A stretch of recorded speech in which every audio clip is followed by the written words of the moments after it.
नमस्कार, मैं हूं राहुल शर्मा। आप देख रहे हैं एसपीएन आई न्यूज। स्वागत है आपका हमारे इस खास प्रोग्राम में। प्रोग्राम की शुरुआत असम से। जी हां, अगर मैं अपने दर्शकों को बता दूं, असम से बहुत बड़ी खबर सामने आई है और रिपोर्ट बाकायदा ये कह रही है कि असम केरल में तो फिलहाल कांग्रेस की जीत तय है, क्योंकि राहुल गांधी ने केरल में जिस तरह से चुनावी रैली की, जिस तरह से वहां पर लोगों के साथ मुलाकात की, वहां के स्थानीय लोगों से मुलाकात की। इसके अलावा अगर हम बात करें तो असम में भी बाकायदा देखने को मिला कि राहुल और प्रियंका ने जो रणनीति अपनाई, इसका पूरा फायदा उन्हें मिलता हुआ नजर आ रहा है। यही वजह है कि बीजेपी नतीजों से पहले अब डरती नजर आ रही है। यानी कि अब बीजेपी को यह लग चुका है कि नतीजे चाहे जो भी हो, उसकी हार तो केरल और असम में तय है। इसीलिए अब बीजेपी साम दाम दंड भेद का तरीका अपना रही है। यानी कि अगर कहा जाए तो बीजेपी दूसरे तरीके से चुनाव जीतने की कोशिश करती नजर आ रही है। लेकिन अगर मैं आंकड़ों की बात करूं, कुछ एग्जिट पोल, कुछ आंकड़े जो सामने आ रहे हैं, वो ये बताते हैं कि आखिरकार नतीजों से पहले वो एक विश्लेषण करते हैं कि सरकार किसकी कहां पर कितनी बन रही है, कितने वोट शेयर आ रहे हैं, जनता ने किसको कितना वोट दिया और किसकी सरकार कितनी मजबूती से बन रही है। तो मेरे पास कुछ रिपोर्ट है और जानकारियां मेरे पास बाकायदा आ भी रही हैं, जिसमें देखिए साफ तौर पर ये देखने को मिल रहा है कि असम और केरल में भारी मतों से कांग्रेस को जीत मिलती नजर आ रही है। यानी कि असम की जनता और केरल की जनता ने कांग्रेस को एक बार फिर मौका दिया है और उन्होंने मौका दिया है कि कांग्रेस यहां पर कुछ करे। तो ऐसे में ये बहुत बड़ी बात है, बहुत खुशी की खबर होगी कांग्रेस पार्टी के लिए, राहुल और प्रियंका के लिए। उनकी मेहनत कारगर साबित होती हुई नजर आ रही है। यानी राहुल और प्रियंका ने जो मेहनत की, जो लोगों से मुलाकात की, इसका पूरा फायदा उन्हें मिलता हुआ नजर आ रहा है। हालांकि अगर हम बात करें तो कुछ एग्जिट पोल जो हैं वो फिलहाल जो सामने आए हैं, वो ये भी इस और इशारा करते हैं कि वाकई में कांग्रेस का जादू असम और केरल में चल रहा है और यहां पर जनता ने पूरी तरह से कांग्रेस का साथ दिया है। चलिए पश्चिम बंगाल की भी स्थिति की मैं बात कर लेता हूं। पश्चिम बंगाल में कांटे का मुकाबला बताया जा रहा है। हालांकि यह अभी फिलहाल क्लियर नहीं हो पा रहा है कि आखिरकार बंगाल में जीत किसकी होगी, लेकिन हां, यह जरूर कहा जा रहा है कि टीएमसी बीजेपी पर भारी पड़ती नजर आ रही है। यानी कि अगर बात की जाए तो टीएमसी बीजेपी को पूरी टक्कर दे रही है और बीजेपी का पूर्ण बहुमत के साथ असम माफ कीजिएगा बंगाल में सरकार बनाना नामुश्किल बताया जा रहा है। क्योंकि बंगाल में बीजेपी ने भले ही अपनी फौज उतारी है, लेकिन ममता बनर्जी के आगे वो टिकती नजर नहीं आ रही।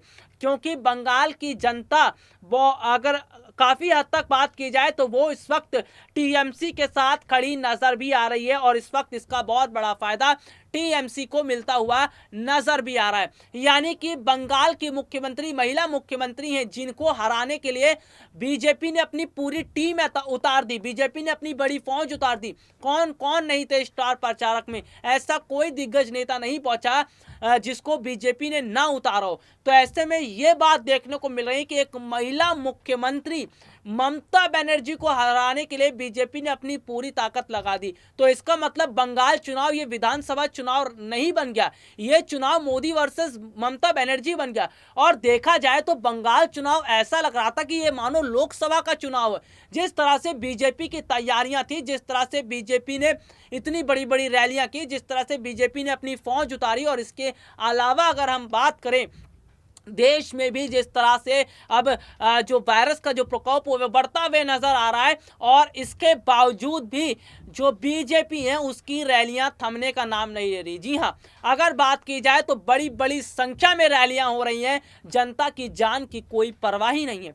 ऐसा लग रहा है कि ये जनता नहीं, बस उनके कुछ प्यादे हैं जिनको वो अपनी तरफ करना चाहते हैं। तो ये है बीजेपी का खेल, ये है बीजेपी की रणनीति। तस्वीरें बाकायदा साफ है, अगर देखा जाए तो बहुत सारी तस्वीरें लगातार सामने आती रहती हैं, चाहे टेलीविजन हो, समाचार पत्र हो, मैगजीन्स हो, तस्वीरें हर जगह आ रही हैं, हर जगह दिखाया जा रहा है कि किस तरह से बीजेपी की जो रैली हो रही है वहां पर नेताओं के मुंह पे कोई मास्क नहीं है, कोई सोशल डिस्टेंसिंग नहीं है, कोई वहां पर सैनिटाइजर की सुविधा नहीं है। और सैनिटाइजर और सोशल डिस्टेंसिंग तो छोड़िए, एक कदम जो है चलने की तक स्थिति नहीं है। इस तरह की भीड़ बीजेपी की रैलियों में हो रही है, तो सवाल यही बनता है कि क्या इन रैलियों में कोरोना बीमारी नहीं फैलेगी। सवाल ये भी बनता है कि क्या बीजेपी जो है वो जो कोरोना जैसी बीमारी है उसको गंभीर नहीं ले रही। तमाम तरह के सवाल यहाँ पर खड़े होते हैं, लेकिन अगर मैं रिपोर्ट्स की बात करूँ, स्थितियों की बात करूँ, तो वाकई में ये स्थितियाँ बताती हैं कि किस तरह का माहौल अब अलग होता हुआ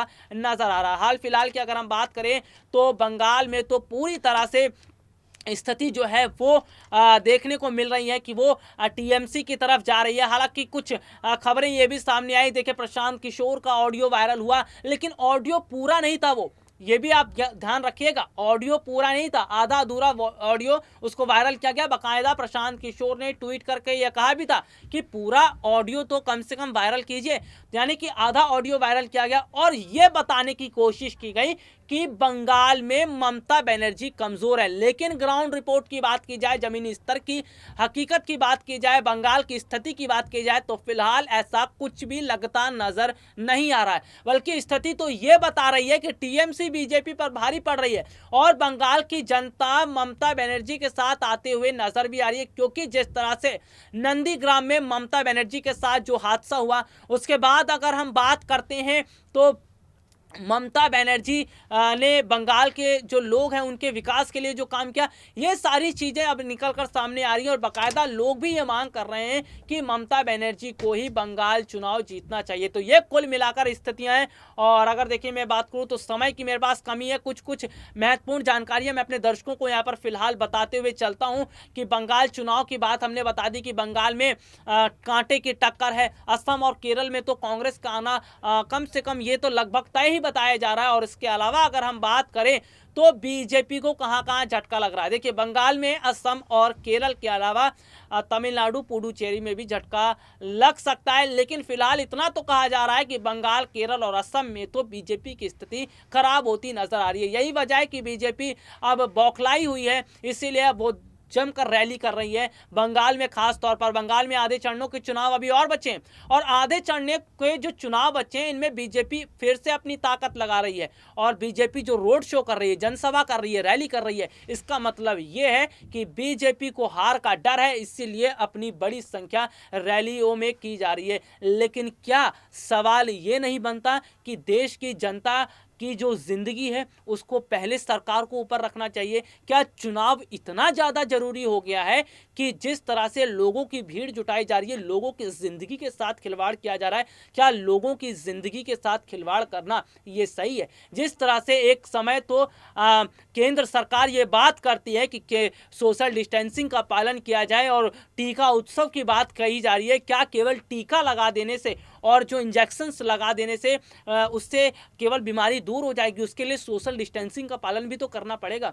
और सबसे बड़ी बात आपको मैं ये भी बता दूं, कांग्रेस पार्टी के पूर्व अध्यक्ष राहुल गांधी, जिन्होंने ट्वीट भी किया है, ट्वीट करके सारी सच्चाई सामने रख दी। उन्होंने कहा ना आज ऑक्सीजन है, ना अस्पतालों में बेड है, ना वैक्सीन है, ना दवाइयां हैं, तो फिर आखिरकार ये कौन सा टीका उत्सव मनाया जा रहा है? और आखिरकार ये कौन सी टीका है जो इनको लोगों को लगाई जा रही है जब देश में वैक्सीन ही खत्म है?